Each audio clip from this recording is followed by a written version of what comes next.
Dear students, बहुत ज़्यादा आप लोगों ने डिमांड की सर केमिस्ट्री का कंप्लीट सॉल्यूशन दे दीजिए। 2022 का जो पेपर है इसके सॉल्यूशन की हम बात करें इस वीडियो के माध्यम से, क्योंकि आप लोगों ने काफ़ी रिक्वेस्ट करी और हमारे पास जैसे ही समय अवेलेबल हुआ तो हमने आपके केमिस्ट्री पेपर को सॉल्व कर दिया है। अब इस सॉल्यूशन को हम इस वीडियो के माध्यम से आपके सामने लाए हैं और जो भी आपको समस्या है आप कमेंट सेक्शन में करेंगे, कमेंट करते रहिए, आप आराम से उसके सॉल्यूशंस पा सकते हैं। जो भी सब्जेक्ट हमने मैक्सिमम सब्जेक्ट आपको लोगों के लिए प्रोवाइड किया हुआ है और फिर भी आपको ऐसा लगता है कि कोई सॉल्यूशन अवेलेबल नहीं है तो आप हमें जरूर कमेंट सेक्शन में एक बार याद कीजिए। तो चलिए स्टार्ट करते हैं। इस सेक्शन ए की बात करें तो यहाँ पर 10 नंबर के आपके एमसीक्यू पूछे गए हैं, यानी कि फर्स्ट ए सेक्शन में अगर आप स्टार्टिंग के 10 क्वेश्चंस अटेम्प्ट करते हैं तो 10 मार्क्स आप यहाँ से गेन कर पाएंगे। अच्छे क्वेश्चंस हैं और बेसिक क्वेश्चंस हैं। फर्स्ट क्वेश्चन की बात करें, आप सभी के पास ये प्रीवियस ईयर का क्वेश्चन पेपर होगा। आप जैसा कि देख रहे हैं कोड J752 एंड द 2022 का ये पेपर आपका है। ठीक है, तो चलिए स्टार्ट करते हैं। यहां पर जो फर्स्ट क्वेश्चन पूछा गया, the coordination number of atoms in body centred cubic structure, यानी बीसीसी में सीधा सीधा कोऑर्डिनेशन नंबर की बात कर रहा है यहाँ पे। आपको सबसे पहले तो अंदाजा खुद लगाओ कि भाई इसका आंसर क्या होगा, कौन से क्वेश्चन का क्या आंसर होगा। आपको केवल अंदाजा लगाना है ताकि आपको ये पता चल पाए कि आपने जो बेहतरीन तैयारी करी है वो कितनी बेहतर हो पाई है। क्योंकि इससे अंदाजा ये भी लगता है ना कि आपने अगर प्रीवियस ईयर का क्वेश्चन पेपर ही आप अगर नहीं जानते हैं या सोल्व नहीं कर पाते हैं तो ऑब्वियस सी बात है एग्जाम में तो कुछ क्वेश्चन अलग ही आएंगे, तो उनको भी आपको देखना पड़ेगा ना। तो ऑब्वियस सी बात है आपको प्रीवियस क्वेश्चन का अगर नॉलेज है तो आप सब कुछ समझदार हैं, क्योंकि प्रीवियस क्वेश्चंस को जब आप प्रिपेयर करते हैं तो उसके साथ बहुत सारी चीजें प्रिपेयर हो जाती हैं। तो फर्स्ट क्वेश्चन का आंसर आपके हिसाब से क्या होना चाहिए, आपने मेरे हिसाब से अंदाजा लगा दिया होगा। और यहाँ पर जो राइट एक्शन की बात करें हम या राइट आंसर की बात करें तो इसका आंसर हो जाएगा 8, यानी कि कोऑर्डिनेशन नंबर ऑफ एटम्स हो जाएगा बीसीसी में 8। तो यहाँ पे सी ऑप्शन जो है हमारा करेक्ट ऑप्शन होता है इस फर्स्ट क्वेश्चन का। और आपको कोई भी ऐसा डाउट लगता है कि नहीं सर क्वेश्चन का आंसर ये नहीं वो होना चाहिए, तो मुझे बिल्कुल खुशी होगी अगर आप मुझे बिल्कुल रॉन्ग कर पाएं, या फिर मेरे से गलती हो सकती है, बीइंग ए ह्यूमन हम कर सकते हैं मिस्टेक, सभी कर सकते हैं। ठीक है, तो सेकंड पार्ट की बात करें, यहां पे पूछा गया है इन calculating osmotic pressure the concentration of solute is expressed in. बहुत बेसिक डेफिनेशन वाली बात कर दी इसने तो, है ना। तो ये सोल्यूट को जब हम कैलकुलेट करते हैं सोल्यूट के कंसंट्रेशन को, तो ऑस्मोटिक प्रेशर पे तो उसको किस में एक्सप्रेस करते हैं, तो उसको हम एक्सप्रेस करते हैं मोलैरिटी में। ठीक है ना, तो यहां पर आपका ए ऑप्शन जो है इसका करेक्ट हो जाएगा। तो यहां पे ए ऑप्शन इसका राइट आंसर है। आप लोगों ने जो भी करेक्शन किया है अपने माइंड में आपने खुद अंदाजा लगाया होगा, और आप जितने भी अंदाजा लगा रहे हैं मेरे हिसाब से आप परफेक्टली जा रहे होंगे और बेहतरीन तरीके से सही अंदाजा लगा रहे होंगे कि इसका आंसर ये होने वाला है। नेक्स्ट जो क्वेश्चन थर्ड नंबर है, यहाँ पूछा गया the enthalpy change for the chemical reaction H2। यहाँ पर देखिए ध्यान रखना है कि यहाँ पे सॉलिड है ये आपका, ठीक है, और यहाँ पर जो है ये सॉलिड से क्या बन रहा है आपका लिक्विड बन रहा है। ये चीज बहुत इंपॉर्टेंट आपका है। H2O यहाँ पे भी है, H2O यहाँ पे भी वाटर है, यहाँ पे भी वाटर है। बट वाटर में क्या हो रहा है, देखो स्टेट चेंज हो रहा है। यहाँ पे सॉलिड स्टेट है और यहाँ पर जो है आप देख पा रहे हैं ये लिक्विड स्टेट में है। तो यहाँ पे जो एंथैल्पी चेंज हो रही है वो क्या होगा, कॉल्ड एंथैल्पी ऑफ। तो आप सभी ने अंदाजा जो भी लगाया होगा सही लगाया होगा, और मैं आंसर आपको बता रहा हूं उसको बोलेंगे एंथैल्पी ऑफ फ्यूजन। ठीक है, तो बी ऑप्शन जो है इसका करेक्ट हो जाएगा। क्लियर हुआ। नेक्स्ट जो फोर्थ क्वेश्चन है उसकी बात करते हैं। तो फोर्थ क्वेश्चन में आपसे पूछा गया which of the following transition element shows maximum oxidation state. तो मैक्सिमम ऑक्सीडेशन स्टेट जो है कौन सा ट्रांजिशन एलिमेंट शो करेगा, यहाँ पर जो ऑप्शंस दिए गए हैं इसके अकॉर्डिंग। तो यहाँ पे हमारा कौन सा आंसर होना चाहिए। देखिए अगर आपने अच्छी तरह से एलिमेंट्स को पढ़ा है तो ऑब्वियस सी बात है आपको कोई भी एरर देखने को नहीं मिलेगा, आपके माइंड में कोई एरर नहीं होगी और आपने आंसर बिल्कुल सही पिकअप किया होगा। यहाँ पे आ जाएगा MN, सी ऑप्शन जो है करेक्ट हो जाएगा। ठीक है, इसके बाद जो नेक्स्ट क्वेश्चन है उसकी बात करते हैं, आपका फिफ्थ नंबर क्वेश्चन। यहाँ पे पूछा गया the correct formula for the complex compound sodium hexacyanoferrate 3, ठीक है, इज। तो इसका आपको सीधा सीधा सोडियम हेक्सासाइनोफेरेट 3 का आपको क्या बताना है, फॉर्मूला बताना है। ठीक है, तो फॉर्मूला कौन सा होगा इसमें, हेक्सासाइनोफेरेट थर्ड का। बिल्कुल सही तरीके से आपको गैस करना है, गलती मिस्टेक करने के चांसेस अब गए क्योंकि समय आपके पास बचा नहीं है। जो भी प्रिपरेशन कर रहे हैं बेस्ट करिए, कंसंट्रेशन के साथ करिए ताकि आप जो भी याद करें वो बेहतरीन कर पाएं। तो इसका राइट आंसर आपके हिसाब से क्या होना चाहिए, जो होना चाहिए वो आपका क्या हो जाएगा, Na3FeCN6। अब ये ऑप्शन कहां पर है, तो ऑप्शन नंबर सी जो है इसका करेक्ट आंसर होता है। तो यहां पर आपका ये ऑप्शन करेक्ट हो जाता है। नेक्स्ट जो क्वेश्चन है इसमें आप देख सकते हैं सिक्स्थ क्वेश्चन। इसमें आपसे क्या पूछा गया, isopropyl benzene on air oxidation followed by decomposition by dilute acid gives. अब यहाँ पर आइसोप्रोपाइल बेंजीन जो है वो एयर ऑक्सीडेशन के बाद में जो है डिकम्पोजिशन में डाइल्यूट एसिड्स के साथ में क्या देगा, तो ये आपको बताना है। और इसका क्या राइट आंसर हो जाना चाहिए आपके हिसाब से अकॉर्डिंग टू यू, तो राइट आंसर क्या होगा इसका, ये देगा आपको C6H5OH। अच्छा, अगर ये देगा तो आप बताइएगा मुझे कमेंट सेक्शन में कि इसका नाम क्या है। ठीक है, सिंपली अगर देखो जैसे यहाँ पे भी आपसे हेक्सोसाइनोफेरेट थर्ड का नाम कंपाउंड दिया गया है, लेकिन सोडियम हेक्सोसाइनेट थर्ड। अगर आपको नाम पता है तो आपको फॉर्मूला ही पता होना चाहिए, या फिर आपको फॉर्मूला पता है तो नाम भी पता होना चाहिए। तो यहाँ पे तो फॉर्मूला आपको मिल गया, लेकिन क्या इसका राइट जो है, आप बता सकते हैं कि इसको क्या कंपाउंड को क्या हम कॉल करते हैं या क्या बोलते हैं, या बताइएगा। C6H5OH जो है, ये ऑप्शन इसका करेक्ट हो जाएगा। इसके बाद जो नेक्स्ट पार्ट है उसकी बात करते हैं। नेक्स्ट पार्ट देखिए ध्यान से, और यहाँ पर जो नेक्स्ट पार्ट है इसमें क्या बोल रहा है। सेवंथ क्वेश्चन पूछा गया, द नेम ऑफ मेटल। यहाँ पे पूछा गया है the name of metal nano particle which acts as highly effective bacterial disinfectant in water purification process is called. तो इस क्या है वो भैया, उस आपको बताना है मेटल का नैनो पार्टिकल जिसके यूज करे जाते हैं आपको।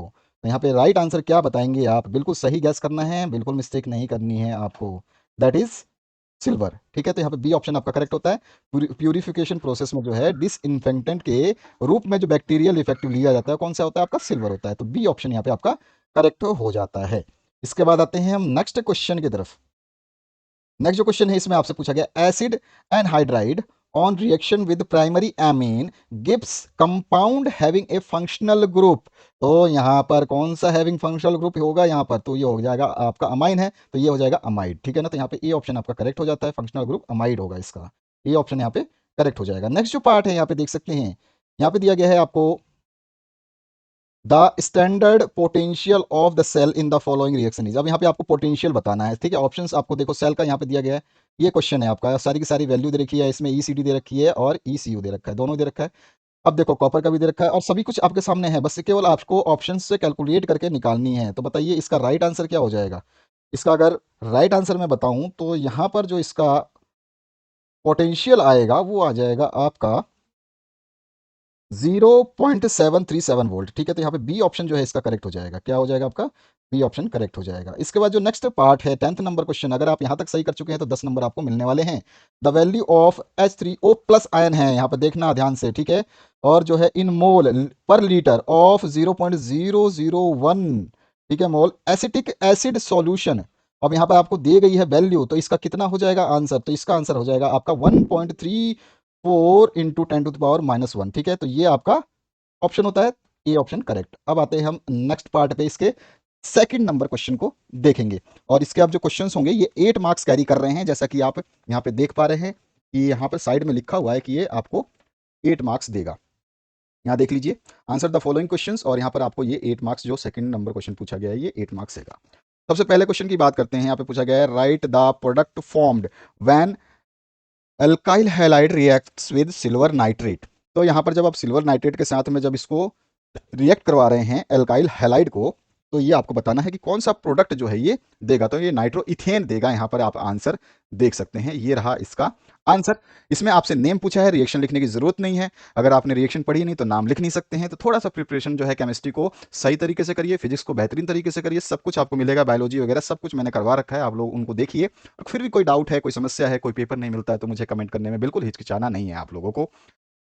यहाँ पर जो नेक्स्ट पार्ट है, write the name of the product formed when acetone is treated with 2,4-dinitrophenyl hydrazine से इसको करा है भैया ट्रीट।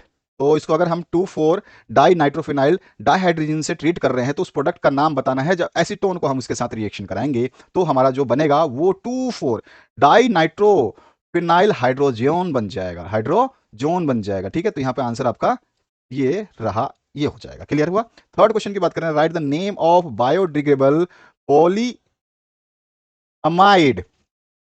कोपॉलीमर। तो यहां पर इसका नाम क्या होता है, इसका होता है नाइलोन 2 नाइलोन 6। तो यहां पे आपका आंसर है नाइलोन 2 नाइलोन 6।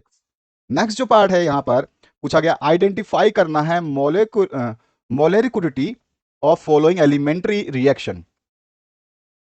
अब मोलिकुलरिटी आपको आइडेंटिफाई करना है इसका, और मोलिकुलरिटी निकालना तो आपको क्लास में सिखाया होगा। आंसर डायरेक्ट में दे रहा हूं आपको, इसकी आएगी मोलिकुलरिटी कितनी, 2। इसके बाद जो है, what is the action of selenium on magnesium metal. तो मैग्नीशियम मेटल पर सेलेनियम का क्या एक्शन होगा, तो ये कैसा हो जाएगा, मैक्सिन आपका बन जाएगा मैग्नीशियम सेलेनाइड, ठीक है। तो यहाँ पर जो है आपका आंसर हो जाता है मैग्नीशियम सेलेनाइड, ठीक है। इसके बाद जो नेक्स्ट क्वेश्चन है इसमें पूछेगा right the name of the isomerism in the following complexes. तो यहाँ पर आपको आइसोमेरिज्म का नाम लिखना, कोऑर्डिनेशन आइसोमेरिज्म जो है इसका सॉल्यूशन होगा, ठीक है। तो यहाँ पर आपका ये आंसर है। सेवंथ पार्ट में आपसे पूछा right the name of the alloy used in Fischer Tropsch process in synthesis of gasoline। तो यहाँ पे कोथा alloy बोलते हैं इसको, ठीक है। तो यहाँ पर जो है आपका आंसर हो जाएगा। नेक्स्ट जो पार्ट है आठवां, इसमें हेनरिस लॉ कांस्टेंट जो है यहाँ पर दिया है CH3PR, और यहाँ पे देखो ये गैस है, ठीक है, और इसका कितना दिया है 0.159 मोल सेंटीमीटर क्यूब पर सेंटीमीटर क्यूब, और बार में भी दिया गया पर bar at 25 degree centigrade. What is solubility of CH3BR, ये भी गैस में पूछा है, in water at the same temperature and partial pressure यहाँ पे चेंज किया है, कितना बोल रहा है, ये प्रेशर आपको दे रहा है 0.164 बार। तो इसका जब कैलकुलेशन हमने किया, मैंने यहाँ पे ज्यादा डिटेल में नहीं दिया, आंसर बता रहा हूं ताकि आप लोग कैलकुलेट करें तो आपको पता चले कि इसका आंसर जो आ जाएगा वो आ जाएगा 0.026, ठीक है। तो ये इसका आंसर हो जाएगा। नेक्स्ट पार्ट की बात करते हैं, सेक्शन बी। जो बड़े क्वेश्चंस हैं मैं आपको डायरेक्ट बताता रहूंगा कि ये आंसर है, इनको रीड कर लेना। जहां पर कुछ ऐसी बात होगी जिसको आपको डिस्कस करके मुझे बताना चाहिए, मैं आपको ऑटोमेटिकली उसको एक्सप्लेन कर दूंगा। सेक्शन बी जो है आपका 16 मार्क्स कैरी कर रहा है। इसमें जो क्वेश्चन है आप देख सकते हैं, यहाँ पर आपको first order reaction with suitable example जो है यहाँ पर दिखाना है टू फर्स्ट ऑर्डर का। तो यहाँ पर जो है आपका ये पूरा का पूरा आंसर जो है हम इस तरह से लिख देंगे, ठीक है। तो यहाँ पर आप देख लीजिए आराम से इस सॉल्यूशन को, और यहाँ पर एक्सप्लेनेशन भी दिया गया है, इसकी टेंशन आपको लेनी नहीं है। जहां जहां जितना पॉसिबल सॉल्यूशन मेरे को देना चाहिए और जितना बेस्ट देना चाहिए उतना जो है मैं आपको दे रहा हूँ, उसके लिए आपको घबराने की जरूरत नहीं है। एक बार आपने अगर केमिस्ट्री ढंग से पढ़ी है तो आपको हर चीज़ यहाँ पे समझ में आने वाली है, क्योंकि हमारे सॉल्यूशंस जो होते हैं वो बहुत ही फिजिबल तरीके से बेस्ट बनाने की कोशिश करते हैं, ताकि कोई बच्चा पढ़े तो एक बार कन्फ्यूजन अपने पास कोई भी ना रख पाए। इसके बाद नेक्स्ट जो फोर्थ क्वेश्चन है यहाँ पर राइट करना है आपको, स्कॉटी डिफेक्ट विद रीजन बताना है भैया, ठीक है। तो यहाँ पर हमने आपको दे दिया है, यहाँ पे फर्स्ट पार्ट आप देख सकते हैं यहाँ पर है, ठीक है। उसके बाद सेकंड जो है ये रहा, और इसके बाद में थर्ड जो है ये रहा, विद रीजन हम बता रहे हैं, ठीक है। इसके बाद नेक्स्ट जो फिफ्थ क्वेश्चन है, what is action of following on ethyl bromide.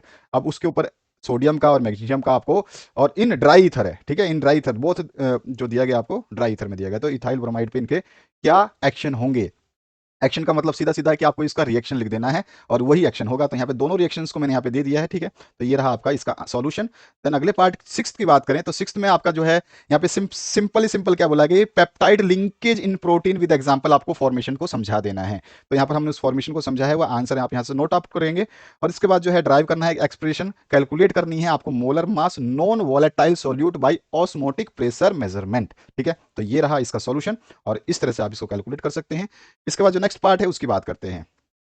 Eight question जो है आपके सामने है, एक्सप्लेन करना है आपको, और इसको एक्सप्लेन करके हमने बहुत ही सिंपलेस्ट, मैं कह रहा हूं आपको जितने भी सॉल्यूशंस दूंगा बेस्ट से बेस्ट देने की कोशिश करूंगा, ये मेरा हमेशा कोशिश रहता है। और इसी चीज के लिए हम जो है हमेशा प्रिपेयर करते रहते हैं कि हम बच्चों को कितना शॉर्ट से शॉर्ट और बेस्ट से बेस्ट जो है सॉल्यूशन दे पाते हैं। यहाँ पर नाइन्थ क्वेश्चन है जो यहाँ पर देख सकते हैं, यहाँ पर एक्सप्लेन करना है टेंस, ठीक है। और इसमें atomic properties of group 16 element की बात आनी है। तो एटॉमिक रेडी क्या होगी, आइनोजाइज हाँ आयोनाइजेशन एंथैल्पी क्या होगी, और इलेक्ट्रोनेगेटिविटी क्या होगी, और इलेक्ट्रॉन गेन एंथैल्पी क्या होगी, ठीक है। तो यहाँ पर हम देख लेते हैं इसके आंसर। सबसे पहले एटॉमिक और आयनिक रेडी जो है इन ग्रुप में 16 में क्या होता है, एटॉमिक एंड आयनिक रेडी जो है increase down to the group हो जाती है, ठीक है। अब यहाँ पे हमने सारी चीजें बताई हैं, इसमें आयोनाइजेशन एंथैल्पी है आपकी, ठीक है। इसके बाद जो है इलेक्ट्रोनेगेटिविटी क्या है वो कैसी रहेगी इसमें, ठीक है। इलेक्ट्रॉन गेन एंथैल्पी क्या रहेगी ये भी हमने बता दिया है। तो जो क्वेश्चंस में पूछे गए हैं वो सारे की सारी चीजें हमने यहाँ पे मेंशन करी है, और with in one line mention करी है। इसके बाद 10th जो क्वेश्चन है इसको देख सकते हैं आप, राइट करना है आपको preparation of phenol from aniline, ठीक है। तो फिनॉल की प्रिपरेशन आपको दिखा देनी है, तो आंसर यहाँ से आप नोट कर लेंगे। अब इसके बाद में नेक्स्ट जो क्वेश्चन है, अच्छा यहाँ पर आप या 11 देखिए, कुछ कुछ क्वेश्चंस जो हैं मैं आपको रेफर कर दूंगा, वहां से आप चेक कर लेना, क्योंकि उसको निकालने में और बनाने में थोड़ा टाइम लगता है। तो हमारे पास इतना समय नहीं था, और आपके एग्जाम बिल्कुल करीब है, और ये वीडियो जो अपलोड किया जा रहा है तो आप जानते हैं आपके पास समय बिल्कुल भी नहीं है। यहाँ पर नेक्स्ट जो 11th क्वेश्चन है इसके हमने जो है आपको प्रिपरेशन बताई है। तो यहाँ पर देखिए प्रिपरेशन को इस तरह से आपको करनी है, तो ये हो जाएगा इसका आंसर। देन अगेन हम बात करते हैं ए और बी कंपाउंड को आपको आइडेंटिफाई करना है। यहाँ पर ए क्या है और यहाँ पर बी क्या है, इन दोनों को आइडेंटिफाई करना है। और मैंने जो है इसको आपको दे दिया है, पेज नंबर चेक करिए आप, जो है 273, ठीक है। क्लियर हुआ। नेक्स्ट जो क्वेश्चन है उसकी बात करते हैं, और ध्यान रखिएगा जो चीज़ आप चेक कर रहे हैं उसके इर्द गिर्द के क्वेश्चनों को जरूर चेक कर लेना। और यहाँ पर दिया गया 1 mole of an ideal gas. चलो ठीक है, आप ये इसको पढ़ लोगे। इसमें फ्रॉम 10 लीटर टू 15 लीटर में ये जो है बताना है आपको, रिवर्सिबल हो रहा है। और जब आप जानते हो कि आइसोथर्मल जो प्रोसेस होती है उसमें क्या हो जाता है, ये जीरो के इक्वल हो जाएगा।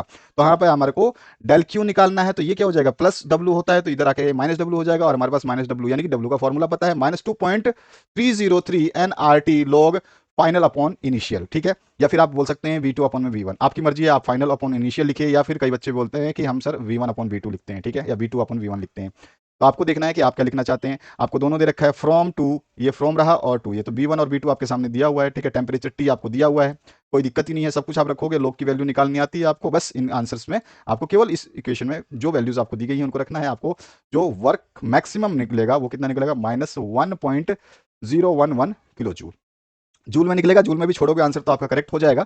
बट आपको हमेशा ही जानते हो आपका स्टैंडर्ड जितना है, तो आपको अगर जूल से वो किलो जूल में कन्वर्ट हो सकता है तो आप उसको जरूर करें। इसके बाद जो नेक्स्ट पार्ट है, यहाँ पर 14 नंबर क्वेश्चन, इसका आंसर आप यहाँ से नोट आउट करेंगे। जहां पर कोई भी चीज डिस्कस करने वाली बात होगी मैं वहां पर डिस्कस करते हुए चलूंगा। सेक्शन सी जो है ये 24 मार्क्स कैरी करता है, ठीक है। और यहाँ पर जो सेक्शन सी है इसमें आपको क्या लिखना है, देखिए, write chemical composition of haematite और write the names and the electronic configuration of first and two elements of the group 17, ठीक है। तो यहाँ पर हमने दे दिया है सारे के सारे।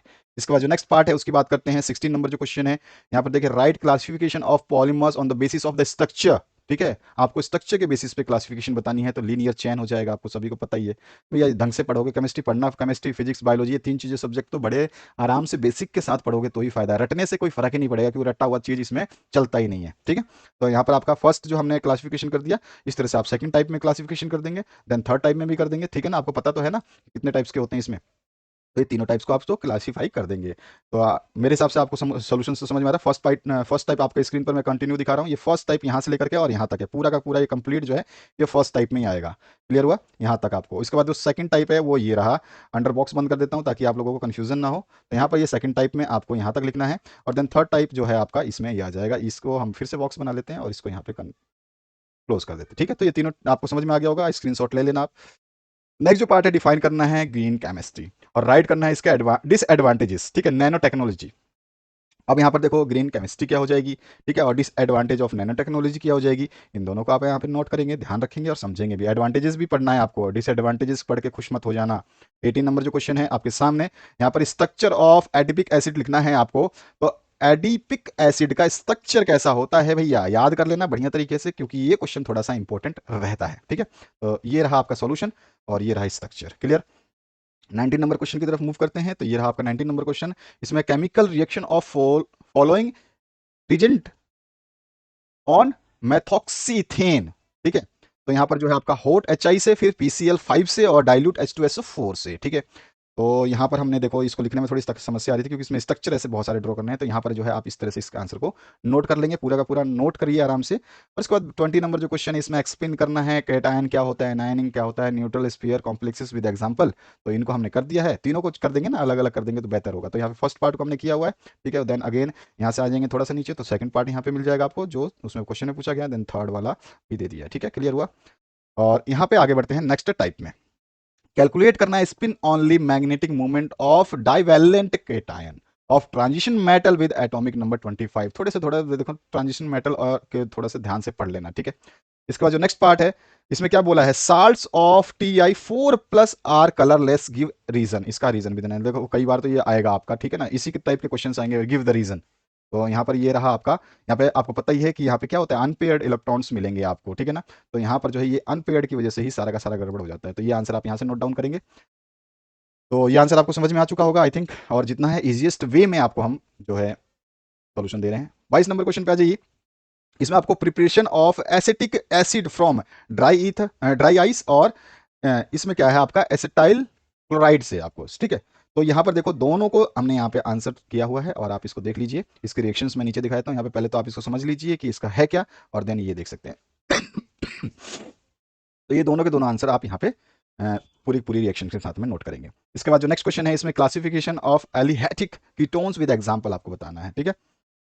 तो ये रहे इसके एग्जांपल्स, ठीक है। एलिहेटिक क्या कीटोन्स क्या होते हैं और उसके एग्जांपल्स आपको दे देंगे, तो क्लासीफाई करनी है तो क्लासीफाई बता देंगे, एक्शन बताना है सोडियम उसका। तो यहाँ पर आप इसके सारे पार्ट्स को देख ले ध्यान से और नोट डाउन कर लें, ठीक है। इसके बाद आते हैं नेक्स्ट 24 नंबर पे, डिफाइन करना है half life of first order reaction. Half life का बहुत इंपॉर्टेंट क्वेश्चन रहता है हमेशा। और ये देखिए फर्स्ट ऑर्डर पूछा है, जीरो जीरो ऑर्डर का भी पूछ सकता है, ठीक है, तो उसमें आपको ऐसा टेंशन लेने की जरूरत नहीं है। लेकिन हाँ, इन चीज़ों को रेफर करने के लिए पेज नंबर इसलिए दिया है ताकि वहाँ तक पहुँचते पहुँचते आप कुछ ना कुछ सीख लो। तो रेफर करिए पेज नंबर 1 to 6, ठीक है। और यहाँ पर जो है आपको पॉइंट सब टॉपिक्स कौन सा है, 6.5.1 एंड 6.5.3 पर आपको ये मिल जाएगा। बाकी आप आगे पीछे देख करके जीरो ऑर्डर को जरूर चेक करना। उसके बाद में calculate the standard enthalpy of formation CH3OH, और ये भी लिक्विड से आपको बनाना है ये सारी चीजें, ठीक है। और इसमें क्या है, आपको स्टैंडर्ड एंथैल्पी फॉर्मेशन बतानी है ना। तो इसका देखो एक्चुअली थोड़ी सी प्रॉब्लम थी, इस वजह से मैंने इसको छोड़ दिया। फिर भी मैंने जो भी आपको मैक्सिमम क्वेश्चंस के आंसर देना है वो सारे दिए हैं, ठीक है। तो यहाँ पे देखिए आप ये जो है आपका calculate pH of buffer solution, buffer solution का क्वेश्चन थोड़ा सा प्रिपेयर कर लेना है इसको। नेक्स्ट जो सेक्शन डी है, इसमें आपको डिफाइन करना है इन टर्म्स को। तो यहाँ पर हमने जो है इन टर्म्स को डिफाइन करने के लिए आपको सिंपली क्या करना है, जाना है पेज नंबर 40 पे एंड 39 पे 2.1 यानी 2.10.3 और 2.10.1 को सब टॉपिक्स को देख लेना, ये आपको वहाँ पे मिल जाएंगे। और इसके आगे पीछे के जरूर पढ़ लेना, जो चीज़ें मेंशन करी जा रही हैं उसको थोड़ा सा ध्यान रखें। इसके बाद जो नेक्स्ट पार्ट है, इसमें भी आपको जो है रेफर कर लेना है 65 नंबर पेज पे, ठीक है। यहाँ पर टॉपिक नंबर 4.2.7 एंड 3.6.2, ठीक है, क्लियर हो जाएगा। इसके बाद जो नेक्स्ट पार्ट है, यहाँ पर जो जो चीजें डायरेक्ट दी गई हैं बुक में वो डायरेक्ट मैं मेंशन करते जा रहा हूँ, ठीक है। 29 नंबर क्वेश्चन पे आपको फिर से आपको जाना है, और यहाँ पर जो है आपको जाना है कहाँ पर है, 103 पे 5.6.1 पे और 109 पे 5.6 पे, ठीक है, मेन टॉपिक। इसके बाद जो नेक्स्ट है 30 नंबर क्वेश्चन, एक्सप्लेन करना है metal deficiency defect with example, ठीक है। तो इसके लिए आपको कहाँ जाना है, आपको जाना है पेज नंबर 19 पे, ठीक है, और पेज नंबर 145 पे। दोनों जगह चले जाओगे, दोनों चीजें मिल जाएंगी आपको, जो चीजें मेंशन की गई हैं क्वेश्चन में। इसके बाद जो नेक्स्ट क्वेश्चन है, इसमें आपको right chemical reactions of the following conversations. तो यहाँ पर देखिए इनको कन्वर्स करना है, तो यहाँ पर पेज नंबर 248 पे जाइए, वहां पर आपको सारे सॉल्यूशंस मिल जाएंगे, क्लियर हुआ। इसके बाद आपका जो पार्ट बचा हुआ है फर्स्ट सेकंड थर्ड, तो इसमें जो जो हमने दिया है वो तो आपको मिल जाएगा, बाकी सेकंड तो आपका ये हो जाएगा। इसके बाद थर्ड नंबर का पार्ट ये रहा, और फोर्थ नंबर का पार्ट मैं आपको दिखाता हूँ। थर्ड नंबर का आंसर ये रह जाएगा और फोर्थ नंबर का ये रह जाएगा, ठीक है। तो आशा करता हूँ इस वीडियो से आपने कुछ ना कुछ बेहतरीन सीखा होगा, कुछ ना कुछ मिला होगा जानकारी। चेक करिए प्लेलिस्ट को, डिस्क्रिप्शन बॉक्स में अवेलेबल है और उसमें आपके सारे सोल्यूशन अवेलेबल हैं। फिर भी आपको कोई भी सोल्यूशन नहीं मिलता है तो प्लीज़ कमेंट करिए, आपका कमेंट फ्री है, कोई पैसे नहीं लगते हैं उसके, बिल्कुल फ्री ऑफ कॉस्ट है, जस्ट ए सेकंड का काम है अगर आप करना चाहें। Thank you very much, have a good day. और नेक्स्ट जो है वीडियो आपके लिए फिर से हाजिर होगा, जैसे ही आपके कमेंट आते हैं कि सर ये चीज़ हमारे को नहीं मिल पा रही है, इसका भी सॉल्यूशन अवेलेबल करा दीजिए।